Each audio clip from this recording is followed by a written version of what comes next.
चीन के सूबा जियांगसू की शौकिया फुटबॉल लीग सू सुपर लीग हफ्ता की रात अपने इख्तिताम को पहुंची, जिसमें ताइजो की टीम ने चैंपियन का एजाज हासिल किया। इवेंट में 62,329 शायकीन की रिकॉर्ड तादाद ने शिरकत की, जबकि टिकट हासिल करने की कामयाबी की शरह सिर्फ 1.2% थी। फुटबॉल लीग में मुकामी खेलों की कामयाबी की नई तारीख रकम की है। आम सीजन के दौरान मजमूई हाजिरी 21 लाख तक पहुंची, यानी हर मैच औसतन 27,000 शायकीन ने देखा, जबकि ऑनलाइन नाजरीन की तादाद 1.7 अरब व्यूज़ से तजावुज़ कर गई थी।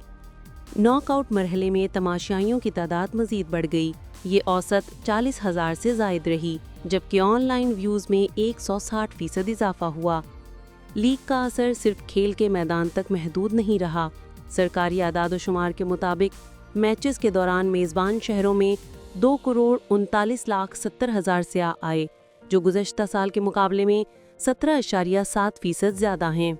जियांगसू के महकमा तिजारत के मुताबिक मई में लीग के आगाज़ से सूबे के बड़े रिटेलर्स और सुपर मार्केट्स की मैचेस के दौरान सेल्स 11.64 अरब युआन यानी तकरीबन 1.8 अरब अमरीकी डॉलर तक पहुंच गईं, जो गुज़श्ता साल के मुकाबले में 34.7% ज़्यादा हैं।